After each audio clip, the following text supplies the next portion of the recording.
Hello, good morning, नमस्कार। सभी का स्वागत है स्पिरिचुअलिटी मैटर्स अध्यात्म और मेरे इस चैनल पे। आई होप सब अच्छा कर रहे होंगे अपनी लाइफ को एंजॉय कर रहे होंगे, बहुत सारा आनंद ले रहे होंगे, इस ज्ञान का भी लाभ उठा पा रहे होंगे जो निरंतर हम लेकर के आ रहे हैं आपके लिए।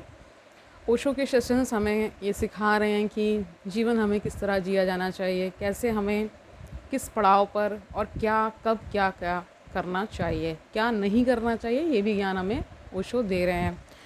तो शुरू करते हैं आज का सेशन। जो चैप्टर चल रहा है उसका शीर्षक है दृष्टि ही सृष्टि है, और ये जो चैप्टर हम लेकर के आए हैं वो शिव सूत्र किताब का नाम है। तो शुरू करते हैं आज का सेशन। कह रहे हैं बुद्धि सीढ़ी है, उससे उससे नीचे उतरना अनिवार्य नहीं है, उससे तुम ऊपर भी जा सकते हो, लेकिन ऊपर तो केवल मालिक ही जा सकता है। गुलाम नीचे और नीचे और नीचे उतरता जाता है, और बुद्धि की गुलामी बड़ी खतरनाक है, क्योंकि वह एक की गुलामी नहीं है। बुद्धि तो भीड़ है, ठीक है। अभी कहती है क्रोध करो, क्षण भर बाद कहती है पश्चाताप करो। ये सब आपके जीवन में होता होगा, हम सब के जीवन में होता है कि हम कभी किसी से बहुत ज़्यादा रुष्ट हो जाते हैं, गुस्सा कर बैठते हैं, फिर अगले ही क्षण रियलाइज़ होता है मैंने ये क्या बोल दिया, है ना, इतना क्रोध नहीं करना चाहिए था। और कभी कभी वो रिश्ता रिवाइव होता है, कभी कभी वो रिश्ता टूट भी जाता है ना। तो ये बुद्धि ही तो करा रही है, इसीलिए बुद्धि को ठीक रखना बहुत ज़रूरी है। ऐसा ओशो कह रहे हैं कि एक पल कहेगी कि लड़ाई कर लो, युद्ध कर लो, किसी से बहस कर लो, दूसरे पल कहेगी पश्चाताप करो, है ना। ये भी होता ही है। एक विचार कहता है भोगो संसार, दूसरा विचार कहता है जाओ खोजो मोक्ष। ये दोनों ही विचार यहाँ पे मौजूद हैं। आपको स्वयं निर्णय लेना है कि किस विचार पर आपको चलना है, मोक्ष की ओर जाना है या संसार में जो जितने भोग पदार्थ हैं, है ना, उनको भोगना है। भोग कर तो हम सभी ने देख ही लिया है क्या गति हमने खुद की कर ली है, ठीक है। एक विचार कहता है धन इकट्ठा कर लो, चोरी भी करनी पड़े तो कोई हर्ज नहीं। दूसरा विचार कहता है यह पाप है। ऐसे अनंत विचार है, और उन अनंत विचारों का जोड़ बुद्धि है। बुद्धि अगर एक विचार होती तो भी जीवन में शांति हो सकती थी, लेकिन वह एक विचार भी नहीं, वह तो भीड़ है, वह तो बाजार है। बुद्धि की हालत ऐसी है कि जैसे कि स्कूल हो, क्लास लगी हो, शिक्षक मौजूद हो, तो बच्चे बैठे पढ़ रहे हैं, सब शांत है। शिक्षक बाहर चला गया और उपद्रव शुरू। ऐसा होता है ना क्लासेस में, अक्सर आपने देखा होगा, मारपीट शुरू हो गई, किताबें फेंकी जा रही हैं, स्लेट जिस पे आप लिखते हैं छोटे बच्चे, उसकी बात हो रही है।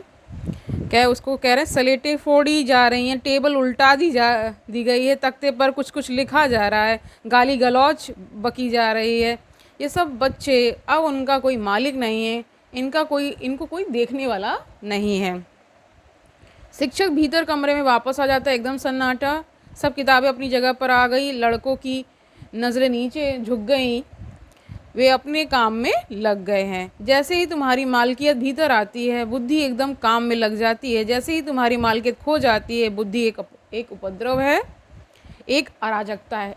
अराजकता का अर्थ होता है एनार्की इंग्लिश में, है ना, जहाँ पे कोई ऑर्डर काम नहीं कर, लॉ एंड ऑर्डर जहाँ पे पूरा पूरा ध्वस्त हो चुका होता है, ठीक है। हम अपने जीवन में कभी कभी बहुत रिबेलियस भी हो जाते हैं कि नहीं बस अपने ही मन की करनी, जो मैं कह रहा हूँ वही सही है, बहुत हो जाता है ना। स्पेशली टीनेजर है, वो अपने माँ बाप से बहुत ज़्यादा मतलब उनकी सोच से इत्तेफाक ना रखते हुए अपनी दूसरी सोच रखते हैं, जिसमें बहुत ज़्यादा मॉडर्निटी होती है।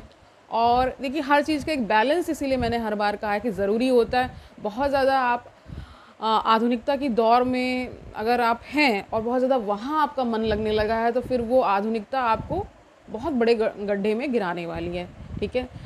आधुनिकता के नाम पर लोग नशा कर रहे हैं, है ना, एक दूसरे से ईर्ष्या कर रहे हैं, पता नहीं क्या क्या कर रहे हैं, है ना। उनके अंदर जो अच्छी भावनाएं हैं वो विनष्ट हो चुकी हैं, और वो इस वजह से भी नहीं हो पाती क्योंकि बहुत सारी नशे, है ना, इन सब चीज़ों में लोग लिप्त हो जाते हैं। आप देखिए अपने आसपास लोग आपको ऐसे मिल जाएंगे जहाँ उनको पता ही नहीं चल रहा है कि लाइफ में चल क्या रहा है, बस किए जा रहे हैं, और जो पूछो उनसे क्यों कर रहे हो तो उसका कोई जवाब होता नहीं है। कह रहे जैसे ही तुम्हारी मालकियत भीतर आती है, बुद्धि एकदम काम में लग जाती है। जैसे ही तुम्हारी मालकियत खो जाती है, बुद्धि एक उपद्रव है, एक अराजकता है, और इस अराजकता को मानकर चलना बड़ा कठिन है, क्योंकि यह कहीं भी नहीं, कहीं भी नहीं ले जा सकती। यहाँ कोई स्वर थोड़े ही है, अनंत स्वर हैं। यहाँ कह रहे हैं एक स्वर थोड़ी है, इसको कह रहे हैं, इस पर जोर दे रहे हैं ओशो कि कोई एक स्वर थोड़ी, अनंत स्वर है। महावीर का वचन है कि मनुष्य बहुचित्तवान है, वहाँ एक चित्त नहीं है, बहुत चित्त हैं। और महावीर के इस वचन को आधुनिक मनोविज्ञान समर्थन देता है। आधुनिक मनोविज्ञान कहता है मनुष्य पोली साइकिक है, बहुचित्तवान है। एक मन नहीं है तुम्हारे भीतर, अनंत मन है ना। कभी एक मन कहता है ये कर लो, फिर एक मन कहता है इसको कर लो, फिर इस तरह से एक का मतलब विरोधाभास चलता रहता है। आपने देखा होगा, कभी मन करता है कि ये चीज़ खा लूँ, है ना, इस चीज़ को भोग लूँ, फिर मन ऊब भी जाता है उस चीज़ से, है ना। ये सब चीज़ें जैसे एक नौकर हो और अंत मालिक हो और सब आज्ञाएं दे रहे हो और नौकर पगला जाएगा, किसको माने किसको ना माने, ऐसे ही तुम पागल हो गए हो, ऐसा कह रहे हैं। एक को खोजो ताकि शिक्षक क्लास में वापस आ जाए, एक को खोजो ताकि गुलाम जो बहुत है अपनी अपनी जगह बैठ जाएं। एक मालिक हो तो तुम्हारे जीवन में दिशा आएगी, सत्य की सिद्धि होगी, तुम अपने को जान सकोगे और इस सत्य की सिद्धि से सहज स्वातंत्र्य फलित होता है ना। जो असली फ्रीडम है, जो असली आज़ादी है वो मिलती है। अभी जब तुम बुद्धि को मालिक बनाए हुए तुम गुलाम रहोगे, जैसे ही सत्य की सिद्धि होगी सहज स्वातंत्र्य फलित होगा। यह समझ लेना ज़रूरी है कि सहज स्वातंत्र्य क्या है। सिर्फ स्वातंत्र्य क्यों ना कहा, सहज क्यों, इसको जोर दे रहे हैं, इस पर प्रश्न कर रहे हैं ओशो। थोड़ा सूक्ष्म है ना। दो तरह की स्वतंत्रताएं होती हैं। एक स्वतंत्रता तो होती है जो किसी के खिलाफ होती है। जब स्वतंत्रता किसी के खिलाफ होती है तो वह स्वच्छंदता हो जाती है, वह वास्तविक स्वतंत्रता नहीं है। तब तुम विपरीत चलने लगते हो।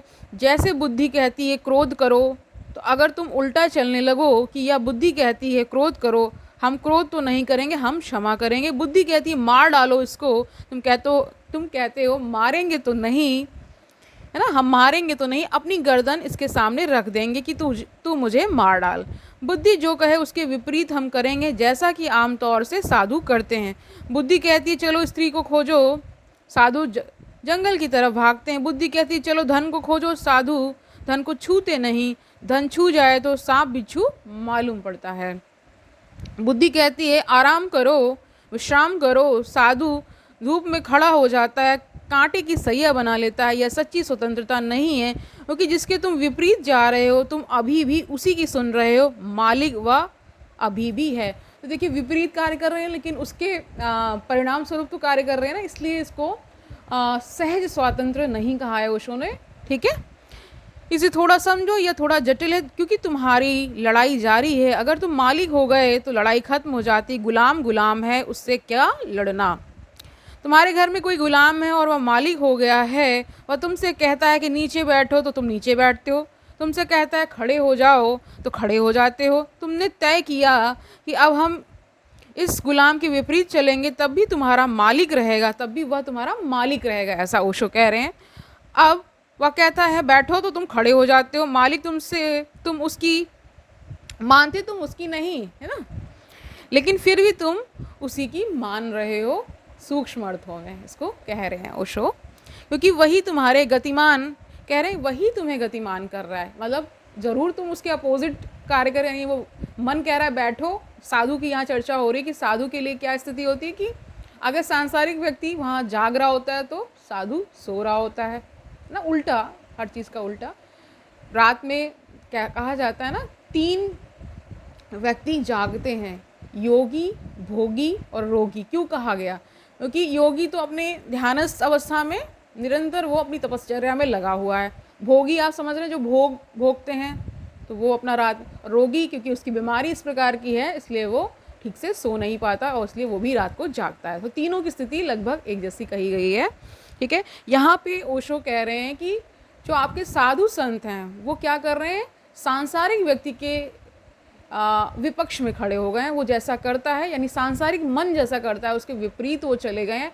इससे यह सिद्ध नहीं हो जाता कि उनको सहज स्वातंत्र विकसित हुआ उनका या उनको प्राप्त हुआ। ऐसा नहीं है, हर बार नहीं होगा, बिरला कोई होता है जो इस बात को समझ पाता है, ऐसा ओशो कह रहे हैं क्योंकि वही तुम्हें गतिमान कर रहा है, और गुलाम जरा होशियार हुआ तो उसे तुम्हें बिठाना होगा, तब वह कहेगा खड़े हो जाओ, तो तुम बैठ गए, तुम बच नहीं सकते।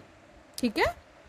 मुल्ला नसरुद्दीन का बेटा बहुत उपद्रव कर रहा था। नसरुद्दीन ने उससे बहुत कहा चुप बैठ, तो वह और शोरगुल मचाए। ठीक है। बाहर जाए तो वह भीतर आए। आखिर नसरुद्दीन परेशान हो गया, और घर में मेहमान थे, और मेहमानों के सामने बच्चे उपद्रव ज़्यादा करते हैं। आपने ये देखा होगा, क्योंकि उनको लगता है फ्रीडम मिल गई, इनके सामने तो कुछ कहेंगे नहीं, ऐसा होता है। क्योंकि मेहमानों के सामने सिद्ध करने का सवाल होता है कि कौन असली मालिक है, बाप की बेटा, तुम की हम। इसलिए बच्चे साधारणतः शोरगुल ना करेंगे, अपने काम में लगे रहेंगे। घर में मेहमान आया कि परेशानी शुरू हुई, क्योंकि सवाल है संघर्ष का, अहंकार का, कौन मालिक है। तो मेहमानों को देखकर बच्चा और उपद्रव कर रहा था। आखिर मुल्ला नसरुद्दीन ने कहा, देख, जो तेरी मर्जी हो में हो वह कर, अब मैं देखूं कि तू मेरी आज्ञा का उल्लंघन कैसे करता है।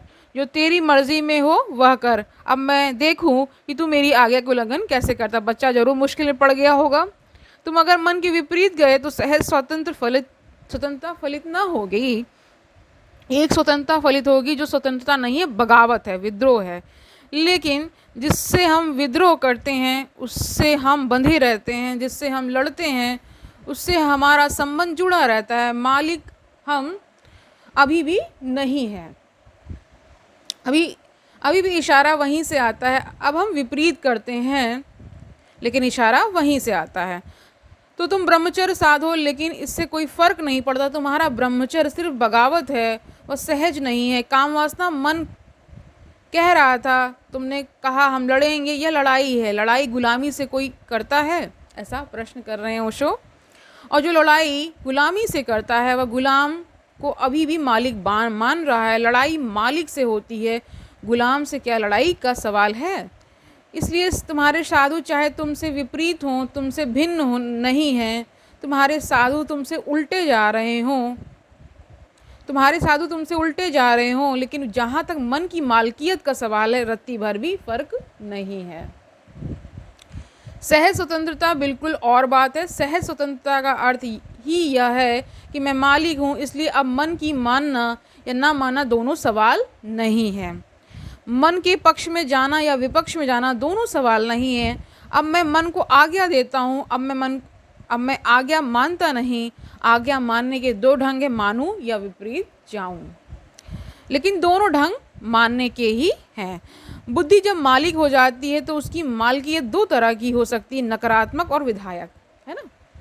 तुम चाहो गृहस्थ हो सकते हो, तुम चाहो साधु हो सकते हो, लेकिन फर्क न पड़ेगा।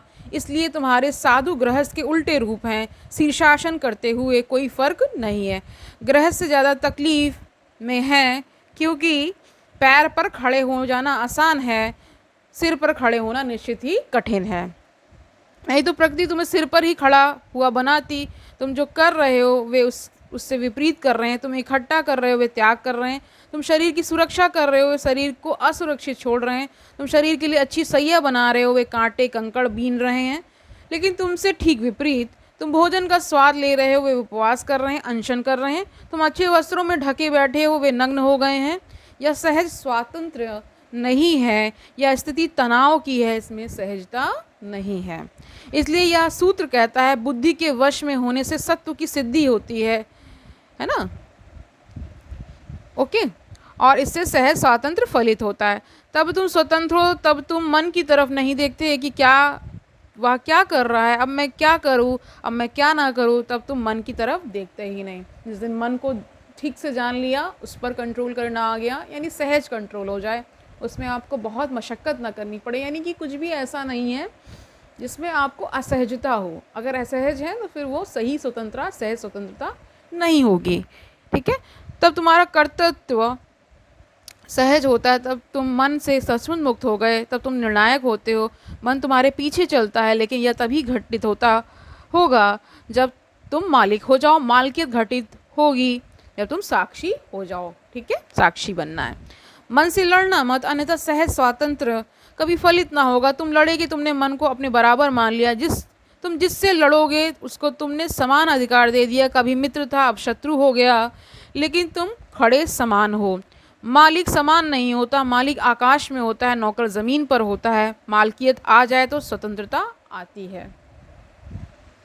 ठीक है, वह सहज है और सहज स्वतंत्रता बड़ी अनूठी है।